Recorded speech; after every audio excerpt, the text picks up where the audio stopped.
হাইকোর্টে যে সিট এলো, সিট আসার কারণটা হচ্ছে এই সমস্ত রিপোর্টের উপর বেস করেই কিন্তু একটা পিটিশন হাইকোর্টে করা হয়েছিল। সেই করার পরেই কিন্তু এসআইটিকে দিয়েছে। মানে আমরা যে অ্যালিগেশনগুলো দিচ্ছিলাম বা আমরা যে লুফলসগুলো তদন্তে বলেছিলাম সেইটারই উপরে কিন্তু এই হাইকোর্ট থেকে পরে সীমা পাউজা ম্যাডামকে সরিয়ে নতুন মানে নতুন একজন 3 জনের এসআইটি তৈরি করলো। কিন্তু গতদিন যে এসআইটির যে রিপোর্ট দেওয়া উচিত ছিল, তারা যে প্রোগ্রেস রিপোর্ট জমা দিয়েছে, তারা তখন আয়ও পর্যন্ত ঠিক করেনি এবং হাইকোর্ট প্রচণ্ড মানে তীব্র ভৎসনা করে যে আপনাদের তো সীমা পাউজা আগেই রিলিজ হয়ে গেছে, আপনারা এখনও কি করে আয়ও ঠিক করেন? এটা হচ্ছে প্রথম প্রশ্ন।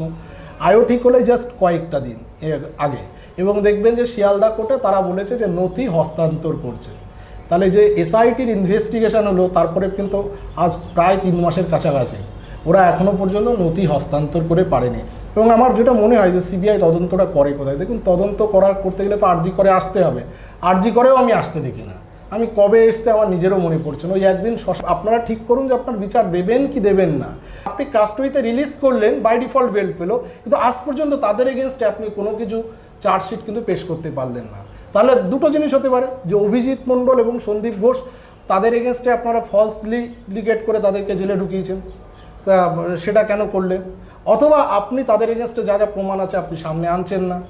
এই যে দিনের পর দিন এই যে সিবিআইয়ের যে লুফলস, মানে সিবিআই আমাদের এই রাজ্যে, অন্যান্য রাজ্যে দেখুন এত সফলতা যাদের, তারা কিন্তু পশ্চিমবঙ্গে আসলেই সেই সারদার মতো কেস চলতেই থাকে, টিচার রিক্রুটমেন্ট স্কিম মানে পরপর জড়িয়েছে। এই একটা রেপ অ্যান্ড মার্ডার কেস এইভাবে দিনের পর দিন ঝুলে থাকবে। বাড়ির লোক যেভাবে আমরা এগিয়ে দিচ্ছি, যে সমস্ত এভিডেন্স যা যা তুলে দিয়েছি সেগুলোকেও ঠিক করে দেখেনি আগের টিমটা। এখন কিন্তু আমি একটা ব্যাপার মনে করি, ভারতবর্ষে যেমন নো ওয়ান কিলস জেসিকাও মুভি বেরিয়েছে, কিন্তু বিচার তো হয়েছে, বিচার পায়নি এমন তো নয়। মুভি বেরোনোর পরে মানুষ এটাও সবাই বলছিল নো ওয়ান কিল অভয় না হয়। আমি মনে করি নো ওয়ান কিল অভয় 20 বছর হয়তো হবে, কিন্তু 21তম বছরে গিয়ে কিন্তু আলটিমেট কালপ্রিট বেরোতেই হবে। এটা কিন্তু মানে আমি গ্যারান্টি সহকারে বলতে পারি। কেন আজ পর্যন্ত, এটা আমি বলেছি, ধরুন অভয়ের মা বাবা তারা না এখন হতে পারে শাসক দলের এমএলএ, আমি তো আর কেউ নই, আমি হচ্ছে চুনোপুটি। একটা নোটিশ তো ধরাতে পারলো না, একটা তো বানানির মামলা করতে পারলো না। কেন আবেশ ব্যানার্জিকে তারা ক্যামেরার সামনে নিয়ে এসে বলছে না যে আমাদের নামে মিথ্যা ঘটনা বলছে? তারা বলেছে, আপনারা কোনো মিডিয়া দেখাতে পেরেছেন? আপনারা খুঁজে পাননি। সে কোথায় আছে, সে কোথায় আছে কেউ জানে না। তাকে আমার তো মনে হয় মমতা ব্যানার্জি লুকিয়ে রেখে দিয়েছে। তো মৌনতা সম্মতির লক্ষণ। আপনি সমস্ত এভিডেন্স নষ্ট করেছেন তাকে বাঁচাতে গিয়ে, এটা নিয়ে কোনো সন্দেহ নেই। না নাই তাহলে তার তথ্য প্রমাণটা পাবে কি করে যে আদতে ওটা 6 তারিখে তৈরি হয়েছে, নাকি 9 তারিখে এই ঘটনা ঘটার পরে তারপরে সিবিআইটা এই মানে স্বাস্থ্য ভবন তরফ থেকে তাদেরকে ওই প্রমাণ করার জন্য যে ওরা হ্যাঁ ওই দিন ওদের থাকার কথা ছিল সেই হিসাবে থেকেছে। আবার আমি এটুকু বলছি যে বডি তো পাওয়া গেল 9:30টার সময়, অথচ 5:30টায় প্যারেড হলো না কেন? সেদিন আমিও তো ছিলাম, আমি তো অন্তত প্রায় 9টা পর্যন্ত ছিলাম। 5:30টায় প্যারেড হলে আমি তো জানতে পারবো। সেদিন প্যারেড হয়নি, আমি আপনাকে গ্যারান্টি দিয়ে বলছি। যে ভাইপো, পিসিআর ভাইপো এমন একটা সাম্রাজ্য তৈরি করেছিলেন, যে সাম্রাজ্যে আপনি কোন জিনিসটা, ফেক মেডিসিন, ইনস্ট্রুমেন্টগুলোর কোয়ালিটি, যেগুলো দেখবেন বিভিন্ন মেডিকেল ইনস্ট্রুমেন্ট লাগে, সেই ইনস্ট্রুমেন্টগুলোর কোয়ালিটি হচ্ছে কমা। কিন্তু উনি বলেছিলেন আমি কোথাও যাব না, আমি ওই টাইমটা শুধুমাত্র মেয়ের কাছেই থাকতে চাই। আমি যে আপনারা মিডিয়ার লোকও গেছেন, আমিও যেহেতু বাড়িতে গেছি, ওর যে বেডরুমটা আছে বেডরুমের উপরে কিন্তু পুরো ছবি বা অন্যান্য যা কিছু আছে সবগুলো কিন্তু রাখা আছে সমস্ত। এখনও উনি মালা দেন না, মালা দেওয়া পছন্দ করেন না। সেই ঘরটা দেখলে শুধু অভয়েরই রুম, যেখানে পুরোটা ওর বিভিন্ন ছবি, বিভিন্ন স্মৃতি, সমস্ত কিছু, পুরো বেডটাই ওর জন্য। তো সেই জায়গায় দাঁড়িয়ে থেকে স্বাভাবিকভাবে উনি এই টাইমটা উনি চান একা থাকতে। একটা টাইমের পরে মানুষের কিন্তু বিবেক জাগ্রত হয়, কখন কি পলিটিক্যাল ইকুয়েশন চেঞ্জ হবে কেউ বলতে পারে না। মানে বানানো কথা, postmortem report, DNA report, CFSL report, সমস্ত রিপোর্ট একটা দিকে ইন্ডিকেট করছে এই হত্যাকাণ্ড একার পক্ষে সম্ভব নয়। আমি নিজে বলেছি মিনিমাম 4 জনের নিচে এটা সম্ভব নয়, মিনিমাম 4 জন লাগবেই। যে ওই 3 জন আইপিএসের ট্রান্সফার বা সাসপেনশন, এবং তার পাশাপাশি রিজওয়ানুরের দাদা, তিনি কিন্তু তৃণমূল কংগ্রেসের বিধায়ক হয়েছিলেন। কোথাও যেন এই দুটো পরিস্থিতিকে যদি আমরা প্যারালালি রাখি, কোথাও একটা সামঞ্জস্য খুঁজে পাওয়া যায়। এই রাজ্যের পট পরিবর্তন হয়েছে, কিন্তু তার একটা বড় ভূমিকা আরজি কর এবং অভয়ের মা নমস্কার দর্শক বন্ধুরা, ইমেজ বেঙ্গলে আপনাদের সকলকে স্বাগত। 9th আগস্ট হচ্ছে আমাদের বাংলার রাজনীতিতে এবং ডাক্তারদের জীবনে একটা অত্যন্ত কলঙ্কিত দিন। আর তার কারণ হচ্ছে যে আমরা প্রত্যেকেই জানি যে অভয়া আরজি করের নির্মম খুন এবং ধর্ষণ, তার সাক্ষী হচ্ছে এই দিনটা। আমরা প্রত্যেকে এখনো পর্যন্ত চাই অভয়া বিচার পাক। আমরা মনে করি যে অভয়া বিচার পায়নি। সময় বদলেছে, শাসন ক্ষমতা বদলেছে এবং বর্তমানে অভয়ার মা হচ্ছেন শাসক দলের বিধায়ক।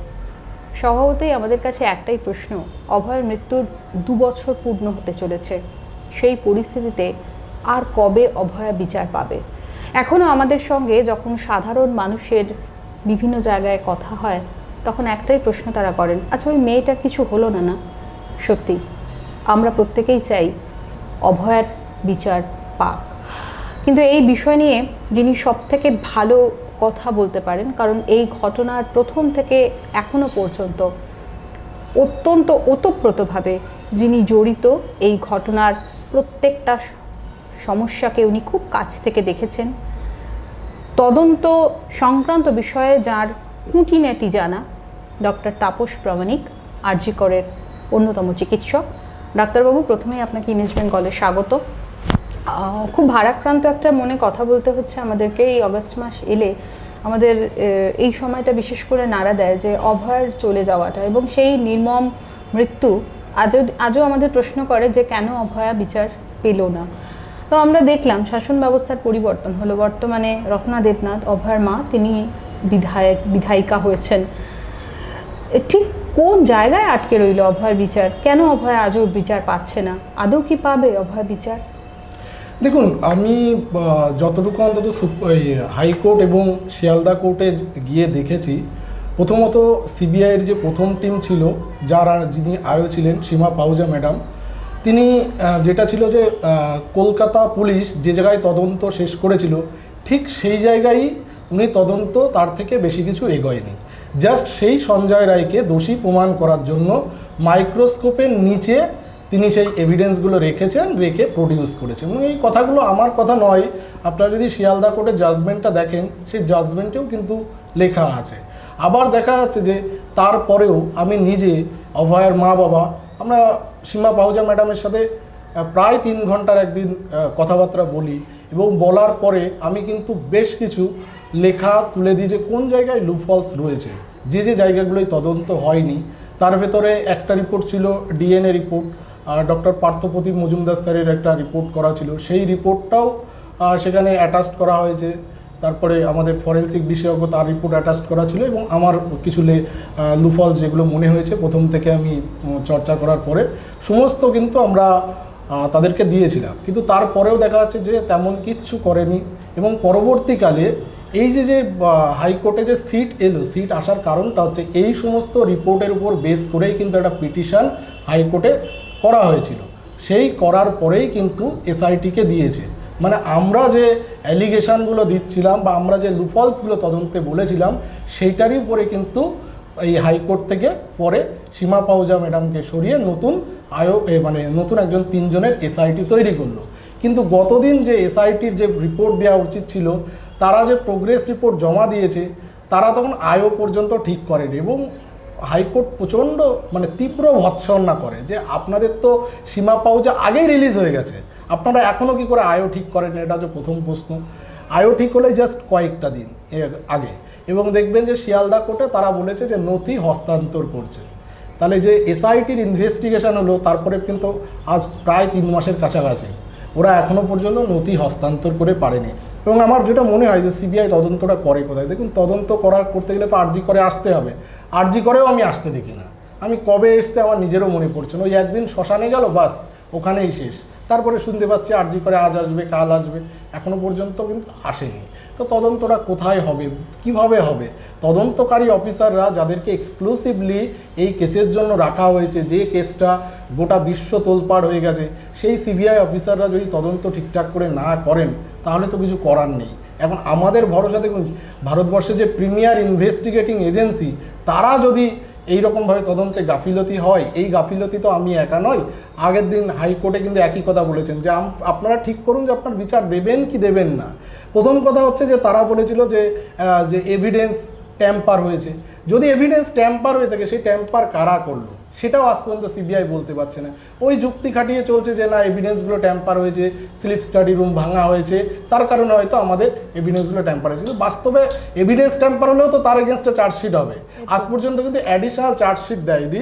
আমার যতদূর মনে পড়ছে বোধহয় ডিসেম্বর বা জানুয়ারির দিকে আমি যখন সীমা পাহুজা ম্যাডামের সাথে দেখা করি, অভয়ের মা বাবা আমি, তখন কিন্তু আমাদের এনশিওর করা হয়েছিল অ্যাডিশনাল চার্জশিট দেওয়া হবে এবং খুব তাড়াতাড়িই দেওয়া হবে, এবং আমরা এক্সপেক্ট করেছিলাম ভোটের আগেই চার্জশিটটা দেওয়া হবে। কিন্তু আজ পর্যন্ত দেখুন ভোট পার হয়ে গেল, তারা কিন্তু অ্যাডিশনাল চার্জশিটটাও দিতে পারলো না। আজকে যদি সন্দীপ ঘোষ বা অভিজিৎ মণ্ডল, তারাও তো হচ্ছে 3 মাস জেলে ছিল এই কেসে, বাই ডিফল্ট তারা বেল পেয়েছে। তার মানে কি, আপনি প্রাইমা ফেসি তাদের এগেনস্টে কিছু পেয়েছেন বলেই তো আপনি তাদেরকে কাস্টডিতে নিয়েছিলেন, আবার আপনি কাস্টডিতে রিলিজ করলেন, বাই ডিফল্ট বেল পেলো, কিন্তু আজ পর্যন্ত তাদের এগেনস্টে আপনি কোনো কিছু চার্জশিট কিন্তু পেশ করতে পারলেন না। তাহলে দুটো জিনিস হতে পারে, যে অভিজিৎ মণ্ডল এবং সন্দীপ ঘোষ তাদের এগেনস্টে আপনারা ফলসলি লিগেট করে তাদেরকে জেলে ঢুকিয়েছেন, সেটা কেন করলেন? অথবা আপনি তাদের এগেনস্টে যা যা প্রমাণ আছে আপনি সামনে আনছেন না। এই যে দিনের পর দিন এই যে সিবিআইয়ের যে লুফলস, মানে সিবিআই আমাদের এই রাজ্যে, অন্যান্য রাজ্যে দেখুন এত সফলতা যাদের, তারা কিন্তু পশ্চিমবঙ্গে আসলেই সেই সারদার মতো কেস চলতেই থাকে, টিচার রিক্রুটমেন্ট স্কিম, মানে পরপর জড়িয়েছে। এই একটা রেপ অ্যান্ড মার্ডার কেস এইভাবে দিনের পর দিন ঝুলে থাকবে, আর তারা শিয়ালদা কোর্টে, এই গতদিনও শিয়ালদা কোর্টে একই, আমরা তদন্ত করছি।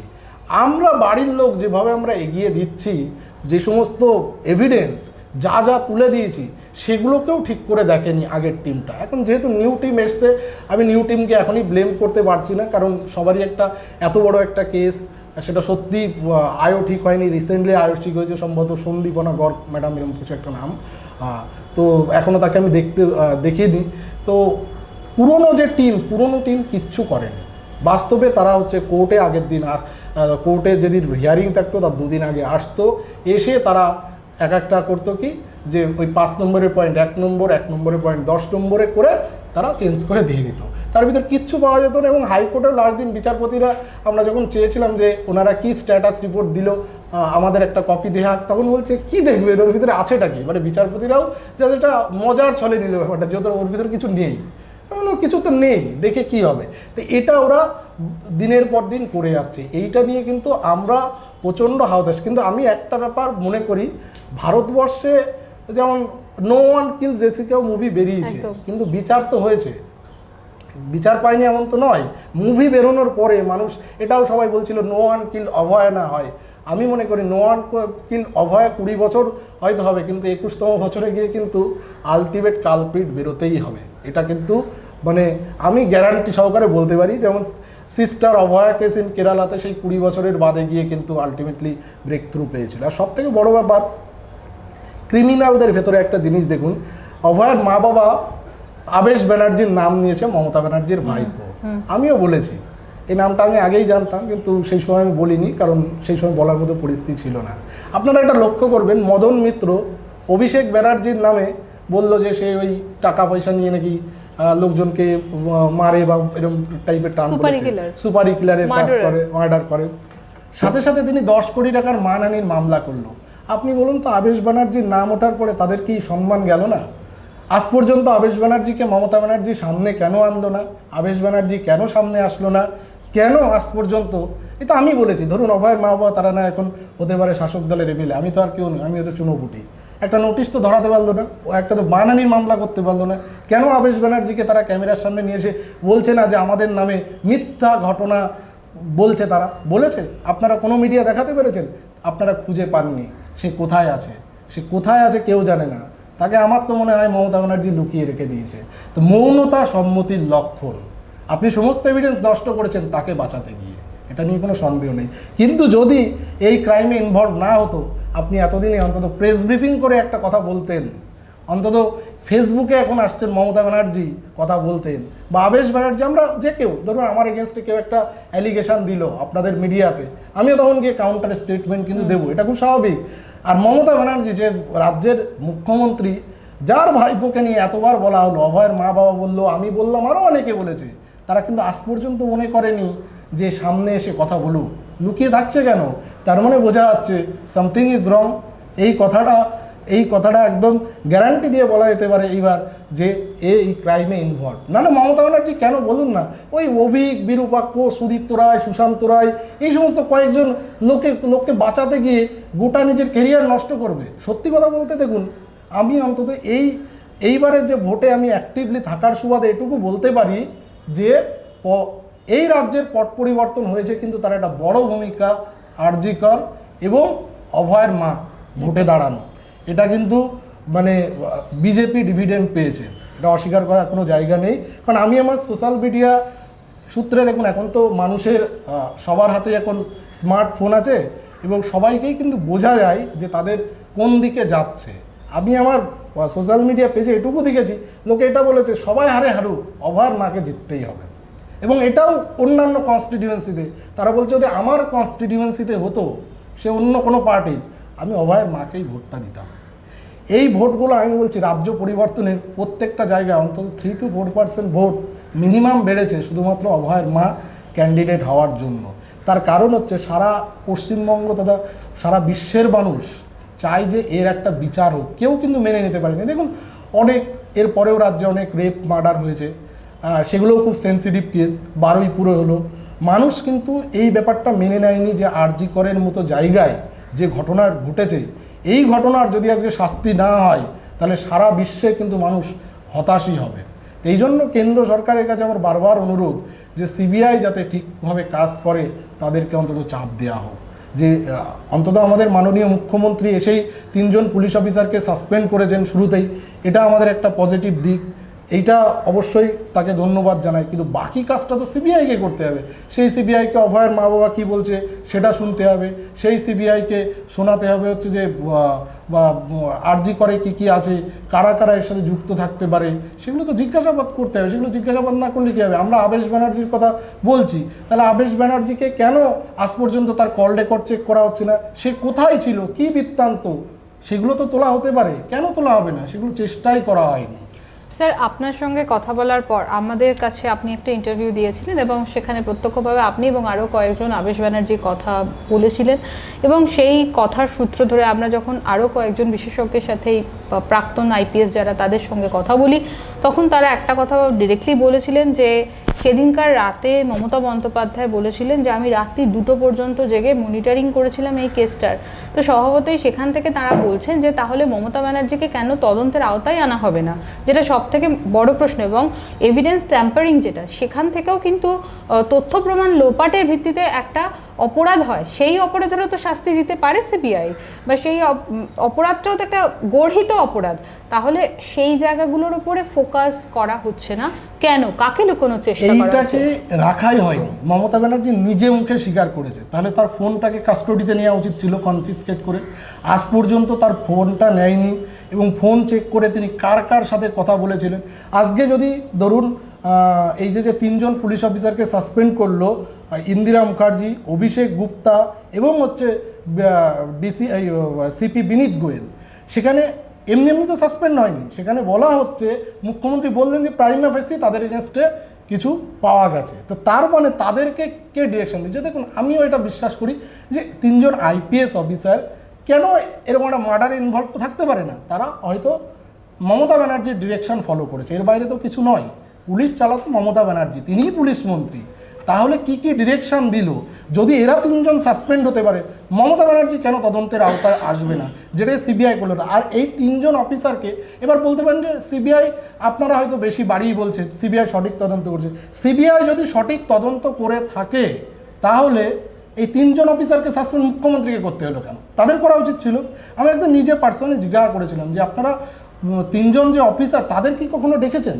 তখন একজন ডিএসপি, যেহেতু কোর্টে যাওয়ার সূত্রে, বলছে আম লোক তো বলা থা, উনকে বুলায়া থা। তো না, আপনারা বলেছেন, কিন্তু কেউ কোনো মিডিয়াও কিন্তু আজ পর্যন্ত জানতে পারেনি। মিডিয়ার কাছে বলছে আপনারা তো ভাবেন সবই মিডিয়া জানবে, অনেক সময় মিডিয়া জানতে পারে না। আমি শুনুন, এখনকার দিনে মিডিয়ার ক্যামেরা আরজি করের সামনে যেমন আছে, আপনাদের সিবিআই অফিসের সামনে আছে। আমি এই ভাষায় কথা বলেছিলাম। আপনাদের এদিক থেকে ওদিক হলেই না খবর হয়ে যাচ্ছে আরজি করের। আপনি বলছেন এই 3 জন অফিসারকে ডেকেছেন, আমরা তো অন্তত কোনো জায়গায় কোনো খবরে পেলাম না। আপনারা যদি ডেকেও থাকেন কিছু তো পেয়েছেন না, আমরা কিছু পাইনি। মানে কী পাবেন? তাহলে এই যে এখন যদি আমি এই প্রশ্নটা করি যে মুখ্যমন্ত্রী তিনি পেয়ে গেলেন আর সিবিআই 2 বছর ধরে পেল না কিছু, এটা কি বিশ্বাসযোগ্য? তার মানে বুঝতে হবে সিবিআই এই জায়গাটায় গাফিলতি দেখিয়েছে। কেন সিবিআই এই 3 জন অফিসারকে ছেড়ে রাখলো? মমতা ব্যানার্জি কেন নিল না? আর একটা কথা, আমাদের ওই দিন সকালবেলা 5:30টার সময় ইন্ডিপেন্ডেন্স প্যারেডের একটা প্র্যাকটিসের জন্য আরজি করতে যাওয়ার কথা ছিল। আজ পর্যন্ত আরজি করে হয়নি। 6 তারিখের ডেট, 9 তারিখে একটা ব্যাক ডেটেড অর্ডার করা ছিল। এবার সেই অর্ডারে অভিক দে, সৌরভ পাল, সৌত্রিকরা এদের সবার নাম ছিল। এটা জেনারেলি পিজি থেকে হয়, এটা কখনো আরজি কর থেকে হয় না।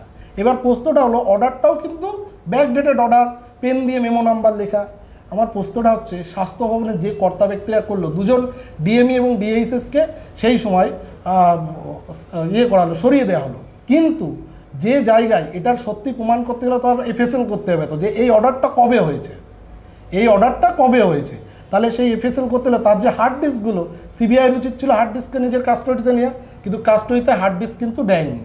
তার মানে এটা বুঝতে হবে যে হার্ড ডিস্কে যদি কাস্টডিতে না নেয় তাহলে তার তথ্য প্রমাণটা পাবে কী করে, যে আদতে ওটা 6 তারিখে তৈরি হয়েছে নাকি 9 তারিখে এই ঘটনা ঘটার পরে তারপরে সিবিআইটা এই মানে স্বাস্থ্য ভবন তরফ থেকে তাদেরকে ওই প্রমাণ করার জন্য যে ওরা হ্যাঁ ওই দিন ওদের থাকার কথা ছিল সেই হিসাবে থেকেছে। আবার আমি এটুকু বলছি যে বডি তো পাওয়া গেল 9:30টার সময়, অথচ 5:30টায় প্যারেড হলো না কেন? সেদিন আমিও তো ছিলাম, আমি তো অন্তত প্রায় 9টা পর্যন্ত ছিলাম। 5:30টায় প্যারেড হলে আমি তো জানতে পারবো, সেদিন প্যারেড হয়নি, আমি আপনাকে গ্যারান্টি দিয়ে বলছি। দ্বিতীয় কথা হচ্ছে প্যারেড হওয়ার জন্য পিজি থেকে ডাক্তারবাবু ধরে আনতে হবে কেন? আরজি করতে কি ডাক্তারবাবুরা নেই? আমরা কি ছিলাম না? আমরা কি পার্টিসিপেট করতে পারি না? আর কেন সেই সমস্ত ডাক্তারবাবুই রাখতে হলো যেগুলো হচ্ছে এই অভিক বিরূপাক্ষর মতো যারা ক্রিমিনাল তাদেরকেই রাখতে হলো? তাহলে এইটা কিন্তু সিবিআইগুলো করেনি। সিবিআই শুধু অভিক আর বিরূপাক্ষকে ডেকেছিল, ডেকে কিন্তু ওই জাস্ট ছেড়ে দিয়েছে, কিন্তু বাকি আর কোনো কিছু জানার চেষ্টা করুন। অন্তত আমরা যেগুলো কোর্টে প্রডিউস করেছে সেই কোর্টে সেগুলোকে সাবমিশন যেগুলো দিয়েছে আমরা সেইগুলো থেকে জানতে পেরেছি। যেখানে নতুন সরকার এলো এবং নতুন সরকার প্রতিষ্ঠিত হলেন যারা, সে কেন্দ্রীয় সরকার অধীনস্থ যে এজেন্সি সেই সিবিআই, তাহলে আজকের দিনে তো আর কোনো বাধা থাকার কথা নয়। তাহলে কাকে আটকাতে? সিবিআই এর কি একচ্ছত্র এতটা ক্ষমতা থাকতে পারে যে কেন্দ্রীয় সরকারকেও তারা মানছেন না বা কেন্দ্রীয় সরকারকে অবজ্ঞা করে তারা অভয়ের বিচার আটকে রেখেছেন? দেখুন আমার যেটা ব্যক্তিগতভাবে মনে হয় সেটা হচ্ছে যে অফিসাররা এর আগে ছিলেন, বিশেষ করে সীমা পাহুজার নেতৃত্বে, এই অফিসাররা মানে সঠিকভাবে তদন্ত করেনি। তারা কার নির্দেশ পালন করেছে তাও আমি জানি না। কিন্তু এসআইটি যেটা ফরমেশন হয়েছে আফটার ইলেকশন, এখন কোর্টও যেটা আমাদের বলেছে, আমরা যেমন বলেছিলাম যে কেসটাকে সরিয়ে দিয়ে সিআইডির হাতে বা এনআইএ বা র যা হোক তাদের হাতে দেওয়া হোক। র তো আর করে না বা এনআইএও করে না, সিআইডি একমাত্র রাজ্যের আছে, আমরা কিন্তু আগের ডেটে বলেছিলাম। তো এখন এই মতো অবস্থায় দাঁড়িয়ে থেকে আমাদের সিবিআইয়ের উপরে কিন্তু ভরসাটা অনেকটাই চলে গেছিলো।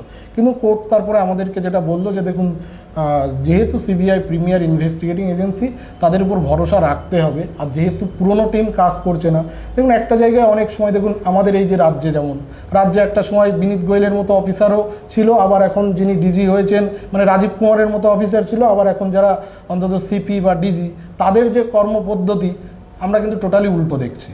তাহলে এই ব্যাপারটা হচ্ছে যে কোনো একটা ডিপার্টমেন্টের ভিতর সবাই ভালো হয় না, সব জায়গায় কন্ট্রোল থাকে। যেমন আমাদের ডাক্তারি ফ্যাটার্নিটির মধ্যে সন্দীপ ঘোষ আছে, আশিস পান্ডে আছে, অভিক বিরূপাক্ষ আছে। তার মানে কি ডাক্তার সব ডাক্তার খারাপ তা তো নয়। অনেকেই বোঝানোর চেষ্টা করে যে সন্দীপ ঘোষও ডাক্তার, কিন্তু তার মতো যেমন ক্রিমিনাল আছে ডাক্তারি ফ্যাটার্নিটির মধ্যে, তেমনি সিবিআইয়ের ভিতরেও ভালো মন্দ আছে। আমি মনে করি আগের যে টিমটা সেই টিমটা কোনো না কোনো কারণবশত কাজ করেনি। এখন যে এসআইটি ফরমেশন হয়েছে সবে ওদের নথি হস্তান্তর চলছে। এখন আমি একটা জিনিস বুঝি, একটা জিনিস তাদেরকে যদি সময় না দেওয়ার পরে তাদের সম্পর্কে ক্রিটিসাইজ করা যায় না, কিন্তু আগের যে টিম করেছে আমি একদম পুরো ক্রিটিসাইজ করবো। দুটো অপশন, আইদার তারা কম্প্রোমাইজড ছিল বা কোনো অর্ডার ফলো করেছে বা অন্য কোনো কারণ ছিল যার কারণে তারা সঠিকভাবে তদন্তটা করেনি। কিন্তু এখন নতুন যেহেতু টিম তৈরি হয়েছে তাদের নিয়ে এখনই ক্রিটিসাইজ করার মতো টাইম মানে আসেনি। মানে যেটা কোর্টেরও বক্তব্য সেই সেম বক্তব্যটা আমার। এই সীমা পাহুজা, তাকে তো আবার পদ্ম পুরস্কারে সম্মানিত করা হয়েছিল, সেই খবর একটা, হ্যাঁ সেটা তো দেখুন আগে, সেটা হচ্ছে আমাদের এখানকার যিনি ছিলেন অ্যাডিশনাল সিপি ছিলেন মুরলীধর শর্মা। একটা মানুষের একটা কাজের বেসিসে তো পুরস্কার পায় না, জেনারেলি তার হচ্ছে গোটা কেরিয়ার জুড়ে পায়। সে দেখা যায় কেরিয়ারে এরকম অনেক বড় বড় কেস সলভ করেছে এবং তার বেসে তাকে হয়তো দেওয়া হয়। তো সীমা পাহুজা ম্যাডামের আমি যেটা দেখেছি যে ছবিটা নিয়ে অনেকে বিতর্ক করেছে, সেটা শুধুমাত্র যে এই আরজি করের কেসের বেসে তা নয়। একটা মাঝখানে একটা কথা উঠেছিল, আরেকজন সম্ভবত ডিআইজি বা কিছু একটা র্যাঙ্কের অফিসার ছিলেন, তিনিও পুরস্কারটা পেয়েছেন, কিন্তু মানে স্বল্প সময়ের জন্য আরজি কর কেসে তিনি ছিলেন এবং তিনি তারপরে পুরস্কার পেলেন, সেটা আরজি কর কেসে পায়নি। এগুলো পেয়েছে এন্টায়ারলি তাদের কেরিয়ার জুড়ে যে সে তো চাকরি করছে অনেকে। সীমা পাহুজা ম্যাডাম সম্ভবত ছিল এএসপি ছিল, অ্যাডিশনাল এসপি ছিল, তারপর এসপি হলো, সব এসপি উনি রিটায়ারমেন্ট এই বছরই সম্ভবত, আমি যতদূর জানি। তো তার এন্টায়ার কেরিয়ারের উপরে ডিপেন্ড করে এই পুরস্কারগুলো পাই, আমি যেটুকু আমার অন্তত নলেজ আছে। তো সেই ক্ষেত্রে আরজি কর কেস সলভ করার জন্য বা অনেকে বিরোধীরা বলার চেষ্টা করেছে যারা একটু আছে যে আরজি কর কেসকে ধামাচাপা দিয়ে যে তার জন্য প্রাইজ পেয়েছে, এটা একদমই ভুল কথা। বেসিক্যালি তাদের আগের কেরিয়ারের জন্য এটা পেয়েছে। কয়েকদিন আগে আমাদের নজরে এসেছে যে রক্ত পাচার, আমাদের রাজ্য থেকে বিপুল পরিমাণ রক্ত পাচার দুর্নীতি, এবং অভয়া কেন মারা গেল এই প্রশ্নের উত্তর আমরা যখন নিজেদের মতো করে নিজেদের কাছে খুঁজতে চেষ্টা করেছি এবং আপনাদের মতো মানুষজনের কাছে এসেছি, তখন একটা জিনিস আমরা স্পষ্ট বুঝতে পেরেছি যে একটা গভীর স্বাস্থ্য দুর্নীতি, সেটা অভয়া জেনে ফেলেছিল এবং সম্ভবত সেই স্বাস্থ্য দুর্নীতি আড়াল করার জন্যই সেই সময়কার যে সরকার তারা তাকে একটা ষড়যন্ত্র করেছিল তার বিরুদ্ধে। এর বেশি আমরা আর কিছু জানি না। কিন্তু প্রশ্ন হচ্ছে যে এই যে রক্ত পাচার যে বিষয়টা, এইরকম যে দুর্নীতিগুলো ক্রমশ সামনে আসছে, তাহলে তো আরও যে জট, সেই জটটা তো আরও কেটে যাওয়ার কথা এই বর্তমান সরকারের আমলে। তাহলে সেই সূত্র ধরে কি আর নতুন কোনো তথ্য পাওয়া যাবে না? দেখুন, তথ্য চাইলেই পাওয়া যাবে। এই রেপ অ্যান্ড মার্ডার কেসটা আমি যেটা এর আগের দিনও মানে কোর্টে প্লাস সময় বলেছিলাম যে আরজি করের যে সিসিটিভি ফুটেজ ওই দিন বা আগের দিনের ছিল বা পরের দিনের, এগুলো যদি ভালোভাবে খতিয়ে দেখা যায় তবেই এই মানে ক্রাইমকে রুল আউট করা সম্ভব।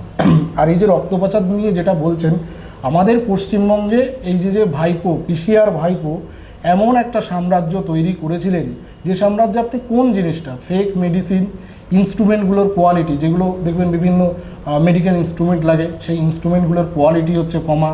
তারপরে আপনি যদি বলেন যে এখন মানে সবথেকে বড় বাজে জিনিস হচ্ছে, আমি তো মানে চমকে গেলাম রীতিমতো, সেবাশ্রয়টা তো আপনারা অলরেডি খবর করেছেন, সেবাশ্রয় নিয়ে বলেওছি, সেখানেও দেখুন কতটা ব্রেন খাটিয়ে এই ধরনের কাজ এই ভাইপো করেছে। এখন আবার রক্ত পাচার, এই রক্ত কিন্তু সম্পূর্ণভাবে বলছি নন রেমুনারেটিভ, মানে হচ্ছে এইটা আমি এই কদিন আগে একটা অলরেডি নিজের প্রচারের জন্য বা পাবলিককে সচেতন করার জন্য এটা আমি বলেওছিলাম বা লিখেওছিলাম যে মানুষকে সচেতন হতে হবে। কোথাও এই যে কোঠারিতে অভিযোগ উঠলো, তার আগে ওম ব্লাড ব্যাংকের 6টায় প্রায় 60,000 ইউনিট ব্লাড, মানে ভাবা যায়, এবং যেখানে ব্লাড দিচ্ছেন সেখানে প্রতিটা ব্লাড ডোনারকে একটা করে টেবিল ফ্যান দেওয়া হচ্ছে, মানে এটা কিন্তু সম্পূর্ণভাবে কিন্তু ইল্লিগাল। কিন্তু মানুষ দেখুন, মানুষ হচ্ছে জানে একটা জিনিস বোঝে, মানুষ শিক্ষিত হোক পড়াশোনা না জানুক, সবাই একটা জিনিস বোঝে, রক্তটা হসপিটালে কিন্তু ইম্পর্ট্যান্ট। তো সেই ক্ষেত্রে হচ্ছে যে কোনো মানুষ, আপনি যদি কোনো একটা জায়গায় আজকে রক্তের সোর্স কোথায় দেখবেন, বিভিন্ন পাড়ায় বিভিন্ন ক্লাবে ব্লাড ব্যাঙ্কগুলো সেখানে একটা অনুষ্ঠানের মারফতে ব্লাড কালেকশন করে। এবার সেই ব্লাডটা দেয়া, সবাই চায় যে ব্লাড দিতে। আমি যেমন মাঝে মধ্যেই যখন অন্তত 3 মাস পর যখন কোনো জায়গায় হয়, ফিট থাকলে ব্লাড দেওয়ার চেষ্টা করি। এই ব্লাড দিলে কী হয় আমি জানি, এই ব্লাড থেকে অনেক মানুষের জীবন বাঁচানো সম্ভব।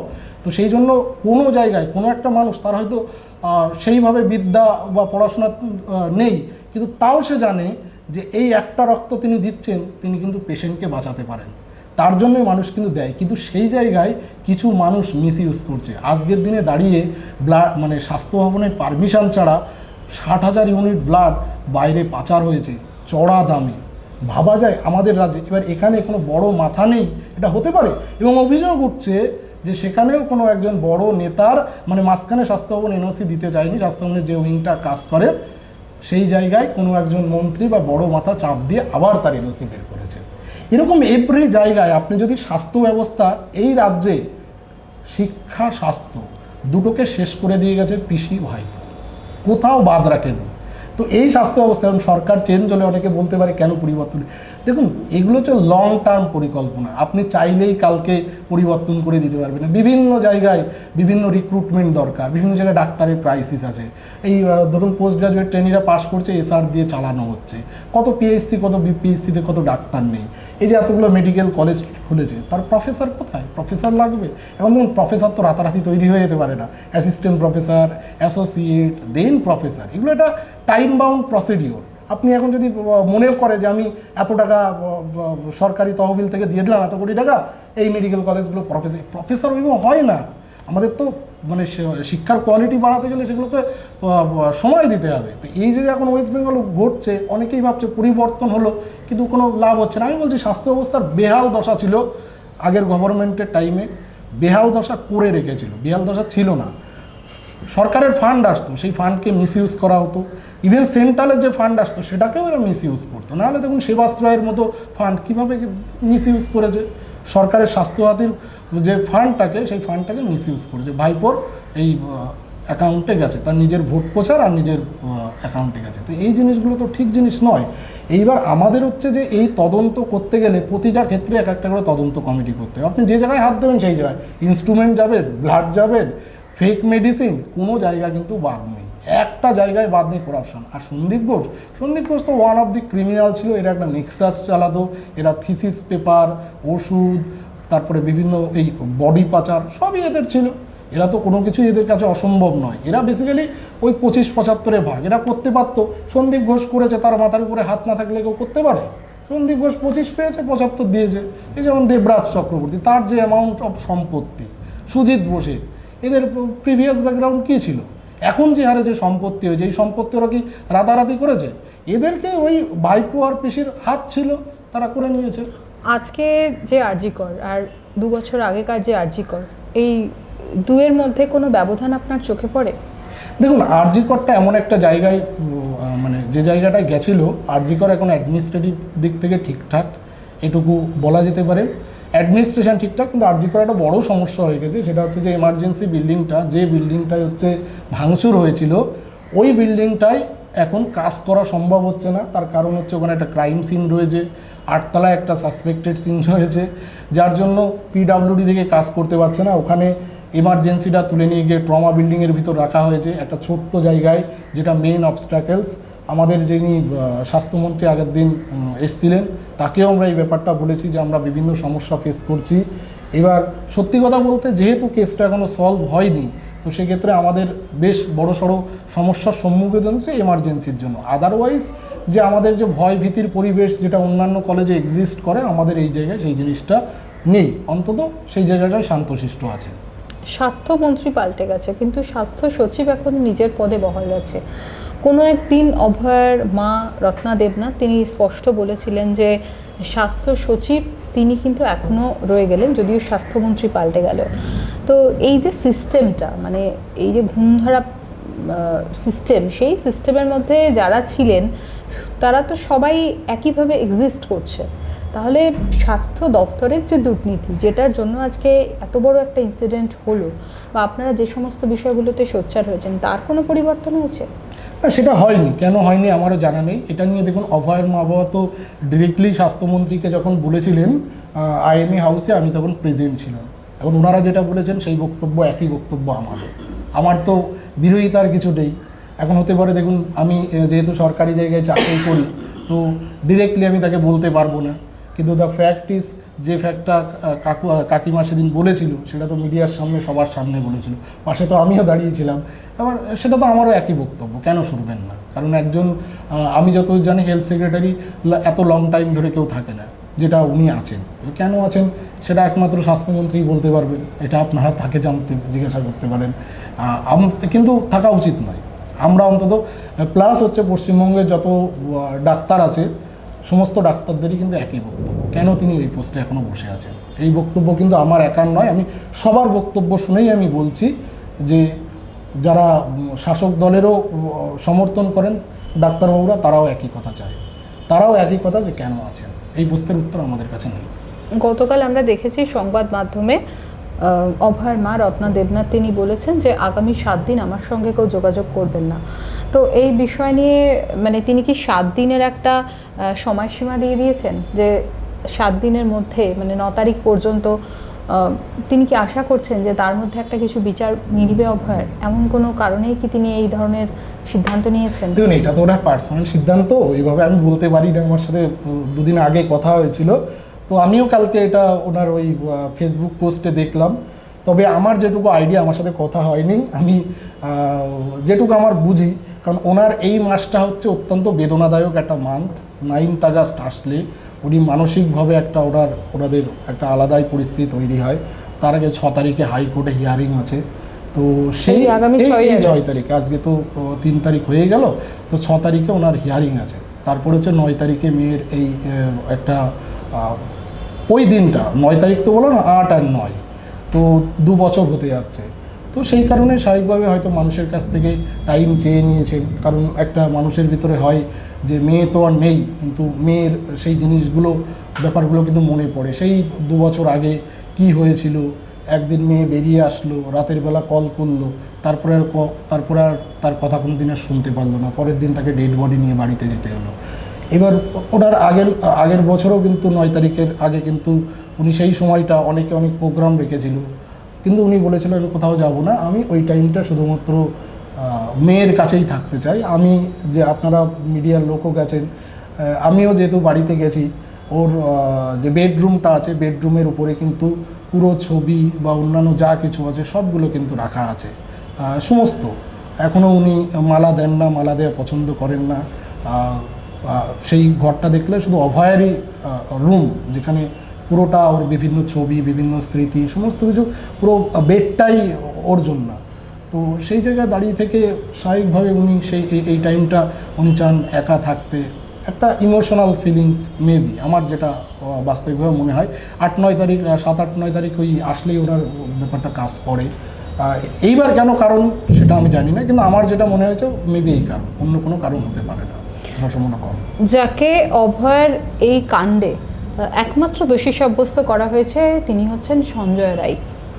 আমরা কিছুদিন আগে সঞ্জয় রায়ের যিনি পার্সোনাল ডিফেন্স, প্রাইভেট ডিফেন্স, তার সঙ্গে যোগাযোগ করেছিলাম, জজ জালান। তো জজ জালান যেটা দাবি করছেন যে সঞ্জয় রায় পরিষ্কার বলছেন যে তাকে নাকি নানাভাবে জেলের ভেতরে নানা রকম অপ্রীতিকর পরিস্থিতির সম্মুখীন হতে হচ্ছে, তাকে বাধ্য করানো হচ্ছে, এবং প্রাইভেট ডিফেন্স যাতে না নেয় তার জন্য তাকে কিন্তু বাধ্য করা হচ্ছে, এবং তার উপর কখনো কখনো শারীরিক অত্যাচারও করা হচ্ছে, এমনটাই বলছে সঞ্জয় রায় এবং তার প্রাইভেট ডিফেন্স জজ যারা আমাদের এমনটা জানিয়েছেন। এই পরিপ্রেক্ষিতে বলি, অভয়ের মা কিন্তু সঞ্জয়ের ফাঁসি চাননি। তো আজ অবধি ওই একমাত্র সাক্ষী সঞ্জয় রায় বেঁচে রয়েছে। তো আপনি কখনো মনে করেন যে সঞ্জয় রায়কে যদি শেষ করে ফেলা হয়, তাহলে অভয়ের যে কেসের একমাত্র সাক্ষী সে যদি চলে যায়, এই কেসটার আর কোনো মূল্য থাকবে? যেদিন শিয়ালদা কোর্টে সঞ্জয় রায়ের এই মানে কনভিকশন অর্ডার হলো, ওই অর্ডার দেখে আমিও সবথেকে বেশি খুশি হয়েছিলাম এবং প্রথম আমার প্রতিক্রিয়া জানিয়েছিলাম যে সঞ্জয় রায়ের ফাঁসি হয়নি, এতে আমি অত্যন্ত খুশি। কেউ বলছিল, আমাকে ব্যঙ্গ বিদ্রূপও করেছে যে আমি সঞ্জয়ের ফাঁসি চাই না। তার কারণ কি বলুন তো, আমি একটা কথাই জানতাম যে বিচারক অত্যন্ত বিচক্ষণতার পরিচয় দিয়েছেন যে সঞ্জয় রায়ের ফাঁসি হয়ে গেলে তো ঝামেলা শেষ। সঞ্জয় রায় বেঁচে থাকলে আমি মনে করি, দেখুন একটা টাইমে পরে মানুষের কিন্তু বিবেক জাগ্রত হয়, কখন কি পলিটিক্যাল ইকুয়েশন চেঞ্জ হবে কেউ বলতে পারে না। সেই সময় সঞ্জয় রায় কি বলছিল যে আমাকে ফাঁসানো হয়েছে, আমাকে বলতে দেয়া হচ্ছে না, তার জন্য কলকাতা পুলিশের সেই সময় অফিসারের টিং বাজাচ্ছিল। এখন দেখুন ব্যাপারটা হচ্ছে সঞ্জয় রায়কে কী বোঝানো হয়েছিল, কি করা হয়েছিল, এটা তো আমরা জানি না, কিন্তু এটুকু আমি অন্তত জানি এটা এমন নয় যে মানে বানানো কথা। Postmortem report, DNA report, CFSL report, সমস্ত রিপোর্ট একটা দিকে ইন্ডিকেট করছে এই হত্যাকাণ্ড একার পক্ষে সম্ভব নয়। আমি নিজে বলেছি মিনিমাম 4 জনের নিচে এটা সম্ভব নয়, মিনিমাম 4 জন লাগবেই। এবং সিবিআইয়ের জয়েন্ট ডিরেক্টর যিনি উপেন বিশ্বাস স্যার, তিনি মিনিমাম 6 জন বলেছেন। আমি তার সাথে আলোচনা করেছি, আমি দেখুন একাধিক ব্যক্তির সাথে আলোচনা করেছি, আমাদের যারা অন্তত এই সব বিজ্ঞ ব্যক্তি যাদের বলেন, Abhijit Ganguly sir, x justice, এই কেসটা নিয়ে যথেষ্ট আমার সাথে মানে যোগাযোগ ছিল, এখনও আছে। তারপরে হচ্ছে যখন পঙ্কজ দত্ত স্যার, আজকে তিনি মারা গেছেন, যিনি প্রথম বলি হয়েছেন এই কেসের, পঙ্কজ দত্ত স্যার, উপেন বিশ্বাস স্যার, সবার সাথে কিন্তু আমরা আলোচনা করেছি। আমি একজন ডিস্ট্রিক্ট জাজ রিটায়ার্ড, তিনি, তার সাথেও আমার এই কেস নিয়ে মাঝে মধ্যেই কথাবার্তা হয়। এই কেস নিয়ে আমার প্রচুর, মানে যারা IPS জাজ, তাদের সাথে আমার সাথে কিন্তু আলোচনা হয়েছে। এই অরিন্দম আচার্য স্যার, প্রায় অরিন্দম স্যার যে টিভিতে মাঝে মধ্যে বলেন, স্যারের সাথে কমিউনিকেট হয়, বলি যে স্যার দেখুন এই ব্যাপারগুলো আছে। আমি তো পুলিশ মহলের লোক নই, কিন্তু তবুও আইন কানুন এত নিয়ে যতটুকু শিখেছি বা বুঝেছি, আমি কিন্তু বিজ্ঞ ব্যক্তির সাথেই কথা বলেছি, যারা কিন্তু তাদের ফিল্ডে যথেষ্ট নাম, তাদেরকে সবাই এক নামে চেনে। তারা কিন্তু কেউ বলেনি যে তোমার থিওরি ভুল, তুমি যেটা বলছো ভুল। আজকেই সঞ্জয় রায় বেঁচে থাকলে সে কিন্তু মুখ একদিন খুলবেই, এইটাই ভয়। এখানে তো দেখুন কলকাতা পুলিশের আগের যারা ছিল তাদের তো কিছু লোক জড়িত, বিনীত গোয়েল, তারপরে অভিষেক গুপ্তা, ইন্দিরা মুখার্জি, এরা তো চাইবে সঞ্জয় রায়ের মতো লোক না বেঁচে থাকুক। সঞ্জয় রায়ের মতো লোক যদি বেঁচে না থাকে তাহলে তো ঝামেলা শেষ, তাহলে সাক্ষীটা দেবে কে? এটাই হচ্ছে ফ্যাক্ট। আর এখনও আমি সিবিআইকে একটাই প্রশ্ন করতে যাই যে আপনারা হাইকোর্টে, এই লোয়ার কোর্টে যে জমাটা দিয়েছিলেন, তাতে সঞ্জয় রায় যাচ্ছে আর বেরোচ্ছে, বাকি আপনারা যে সিসিটিভিতে কে ঢুকলো বেরোলো আপনারা আইডেন্টিফাই করেন, বলছেন করেছি। তার আগের প্রশ্ন হচ্ছে যে অভয় যে ওখানে ছিল, সেটার কি প্রমাণ আছে? এই তথ্যটা সবথেকে বড়। এইটা আমি বারবার বলেছি, আপনারা যেটা জমা দিয়েছেন সেখানে অভয় আছে, এটা আপনাকে কে বলেছে? আপনি ওইটা দেখান যে অভয় ওই টাইমে সেমিনার রুমের দিকে গেছে। এটাও তো হতে পারে যে 8 তলায় মার্ডার করে তাকে ডাম্প করা হয়েছে ওখানে। একদম। তাহলে কেন আপনি তো কোথাও আপনার যে সিসিটিভি রিপোর্ট সেখানে জমা দেননি যে অভয় ওখানে ছিল? ওরা বলছে হ্যাঁ অভয়কে দেখা গেছে করিডোরে, মানে বারবার কথা বলছে, সেটা কোর্টে কেন প্রডিউস করেননি? এবং আমি অদ্ভুতভাবে আমি কোর্টকে সম্মান রেখেই বলছি যে কোর্ট ওখানে এই প্রশ্নটা করলেন। অ্যাকচুয়ালি আমাদের তো তখন ডিফেন্স লয়ার কম্প্রোমাইজ, তো এইটা প্রশ্ন করা উচিত ছিল হোয়ার ইজ অভয়া? অভয়া কোথায়? আপনি সঞ্জয় রায়কে দেখাচ্ছেন, সঞ্জয় রায় বেরোচ্ছেন।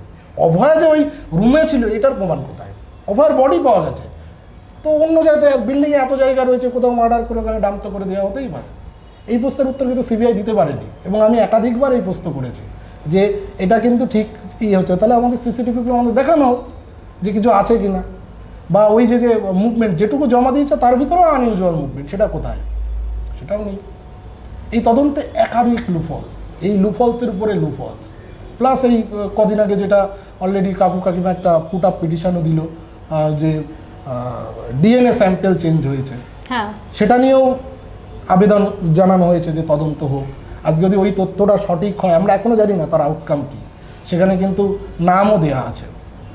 সিবিআই কী করেছে আই ডোন্ট নো, সেটা নিয়ে কতদূর কী এগিয়েছে, বেলগাছিয়া যে CFSL আছে, এই SFSL আছে, সেখানে তারা তদন্ত করেছে কিনা, এই ব্যাপারটা কিন্তু আমরা জানি না। একদম। স্বভাবতই আমরা দেখেছি যে রাজনৈতিক ক্ষমতার পালাবদল যখন হয়, সেই পালাবদলের পিছনে কোনো বড় ঘটনা আমাদের সাক্ষী থেকে যায়। যদি আমরা বাম আমলের কথা চিন্তা করি, সেই সময় কিন্তু আমাদের মনে আছে রিজওয়ানুর রহমান মৃত্যু বা হত্যা, যাই বলুন না কেন, এবং আমরা যদি সেই ঘটনাকে একবার রিকল করি, তাহলে সেই সময় কিন্তু আমরা দেখব যে ওই 3 জন IPS-এর ট্রান্সফার বা সাসপেনশন, এবং তার পাশাপাশি রিজওয়ানুরের দাদা, তিনি কিন্তু তৃণমূল কংগ্রেসের বিধায়ক হয়েছিলেন। নতুন সরকার ক্ষমতায় এলেন, ক্ষমতায় আসার পর অত্যন্ত দায়িত্বপূর্ণভাবে মাননীয় মুখ্যমন্ত্রী শুভেন্দু অধিকারী তিনি কিন্তু চেয়েছেন যে এই বিষয়টা আবার রিওপেন হোক, তিনি চেয়েছেন এটার সমাধান হোক। 3 জন IPS অফিসার তাদের সাসপেন্ড করা হয়েছে, কিন্তু তাদের কোথায় তদন্ত করা হয়েছে বা তাদেরকে জিজ্ঞাসাবাদ কতটা করা হয়েছে, যেটা আপনি বললেন, সেটা আমাদের কাছে আজও প্রশ্ন। এবং আজও অভয়ের মা রত্না দেবনাথ বিধায়িকা, কোথাও যেন এই দুটো পরিস্থিতিকে যদি আমরা প্যারালালি রাখি, কোথাও একটা সামঞ্জস্য খুঁজে পাওয়া যায় না। এটাই কেসে সামঞ্জস্য পাওয়া যাবে না। একটা কথা বলি, আমি কাউকে ছোট করব না, তার ক্ষেত্রে দাদা ভোটে দাঁড়িয়েছিল, এক্ষেত্রে মা দাঁড়িয়েছে, এবং মা কিন্তু একটাই উদ্দেশ্য, সেটা হচ্ছে বিচার পাওয়া, কিন্তু একটা উদ্দেশ্য, বিরাট বড় উদ্দেশ্য, সেটা অস্বীকার করার কোনো জায়গা নেই। আর এই বিচার ওই রিজওয়ানুরের কেসের মতো হবে না। কারণটা হচ্ছে রিজওয়ানুর রহমানের ক্ষেত্রে অনেক কিছুই যেটা ছিল না, কিন্তু এই ক্ষেত্রে কিন্তু আমি যা এভিডেন্স রয়েছে সেই এভিডেন্সের ভিত্তিতে, আর যদি 20 সাল বাদেও কোনো সিবিআই টিম বা কোনো সিবিআই অফিসার মনে করেন তো বিচার দেওয়া সম্ভব। তখনকার টেকনোলজি এখনকার টেকনোলজি এক নয়।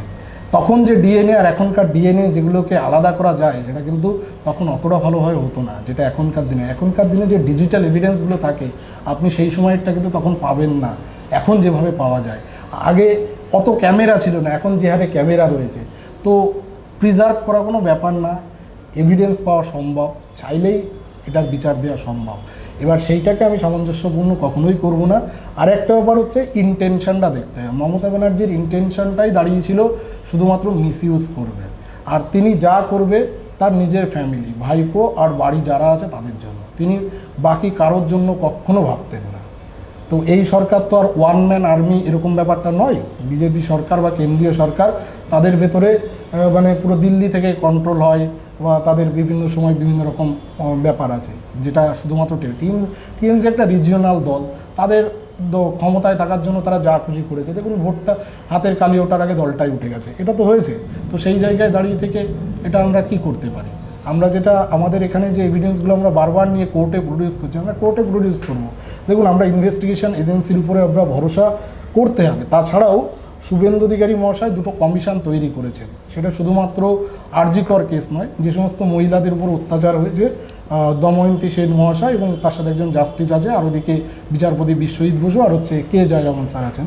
তো দুটো কমিশনেরই আমরা মনে করছি, এখনও কমিশন যতদূর জানি কাজ, কারণ তাদের এখনও সেট আপ সেইভাবে হয়ে ওঠেনি, মানে পুরো কমপ্লিট হয়নি বলে শুরু করেনি। সেক্ষেত্রে কামদুনির ফাইল খুলছে, বরুণ বিশ্বাসের ফাইল খুলছে।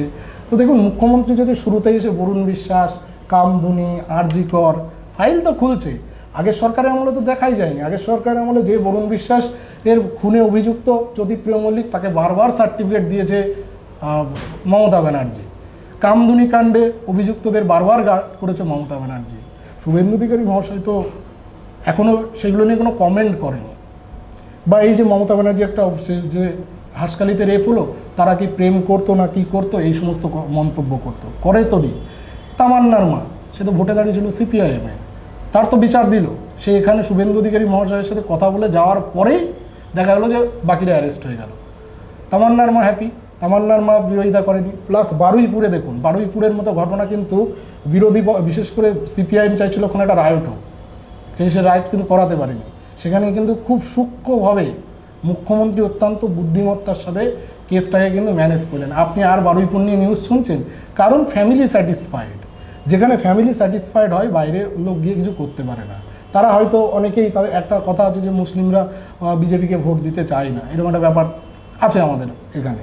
তো সেই জায়গায় কিন্তু তারা যে মুসলিম নাকি হিন্দু নাকি বৌদ্ধ নাকি জৈন তা তো দেখেনি, বিচারটা কিন্তু সাথে সাথেই প্রায় দিয়ে দিয়েছে। সবাই অ্যারেস্ট হয়েছে এবং একজনকে এনকাউন্টার পর্যন্ত হয়ে গেছে। এনকাউন্টার বলবো না, সেটা তাদের ডিফেন্স, বা সে পালাতে যাচ্ছিল, তাদের সেলফ ডিফেন্স জন্য পুলিশ গুলি চালিয়েছে। তো এই রকম জায়গায় তাদেরকে কিন্তু আমি বলবো যে এই বিচারটা কিন্তু আসবেই, আজ হোক আর 5 বছর বাদে হোক। আর লড়াইটা কঠিন হবে, এটা অস্বীকার করার জায়গা না। মানে একটা কেস 2 বছর ধরে চলছে, যেখানে বড় বড় মাথা যুক্ত। মমতা ব্যানার্জি কতদিন গার্ড করবে দেখা যাক না। তারও তো একটা, সে মুখ্যমন্ত্রী ছিল, তারও ক্ষমতাকে সে কাজে লাগিয়েছে, যেভাবেই হোক বিভিন্ন জায়গায় তিনি হয়তো কম্প্রোমাইজ। ডক্টর প্রামাণিক, আপনি বললেন যেটা, যে মমতা ব্যানার্জি কতদিন গার্ড করবে, এই প্রসঙ্গে আমি আপনার কাছে আরেকটা কথা আমার মনে এসে গেল, যে এই যে আপনি বললেন যে মমতা ব্যানার্জি কতদিন গার্ড করবে, সঞ্জয় রায় তিনি কিন্তু তার প্রাইভেট ডিফেন্সকে এটাই বলেছেন যে জেলের ভিতরে এখনও কিন্তু মমতা ব্যানার্জির অঙ্গুলি হেলন চলছে। তো এটা আমাদের কাছে কিন্তু একটা খুব বড় প্রশ্ন। সরকার পরিবর্তনের পর মমতা ব্যানার্জি আজও জেলের ভিতরে কি করে এত শক্তিশালী? দেখুন শুধু জেলের ভিতরে নয়, বাইরেও অনেক জায়গায়। এখন তো সবে সরকারের 3 মাস মতো হলো। এই মতো অবস্থায় সাথে সাথে একটা সরকারের সব জায়গায় সব কিছু চেঞ্জ হয়ে যায় না। অনেক জায়গায় দেখা যাচ্ছে যে কোনো পরিবর্তন হয়নি। আর মমতা ব্যানার্জি 15 বছর ধরে ক্ষমতায় ছিলেন, অতএব তার আনুগত্য কিছু লোক তো থাকবেই। তো সেই জায়গা, তারপরে সেই যারা কিছু পুলিশ অফিসার ইনভলভ, যারা জানে যে সঞ্জয় রায় মুখ খুলে তারাও ফাঁসতে পারে, তারা অবভিয়াসলি সেটাই চেষ্টা করবে। তো সেই জায়গায় মমতা ব্যানার্জির ক্ষমতা থাকবে না, এটা তো হয় না। একজন 15 বছর মুখ্যমন্ত্রী থাকার পরে দুদিনে তার ক্ষমতা চলে যাবে তা নয়। রানীর সিংহাসনে দেখুন পতন যখন শুরু হয় আস্তে আস্তে হবে, একটা এই পতন ওনার হয়ে গেছে, আস্তে আস্তে আরও হবে। এবং দেখবেন ওই যে বললাম গার্ড কতদিন করবে, বয়সটাও বাড়ছে, বয়স বাড়ার সাথে সাথে ক্ষমতাটা আস্তে আস্তে এমনিই কমবে। আর সেই দিন আমাদের ঠিক বিচার আমাদের কাছে আসবে। ততদিন আমাদের খারাপ লাগবে, কষ্ট হবে, কিন্তু আমাদের ধৈর্য ধরে থাকতে হবে। এবং সেটাই আমি অন্তত মনে করি যে আমাদের জুডিশিয়ারিতে বিচার হয়, বিচার পাওয়া যায়, বিচার পাবে। একদম, অনেক ধন্যবাদ ডক্টর প্রামাণিক।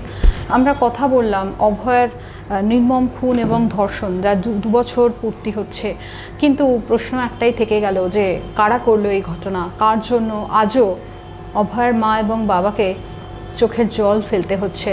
তাদের সাথে এই যে নির্মম জীবনযাত্রা আজকে এখনও চলছে, তারা কিন্তু ভালো নেই।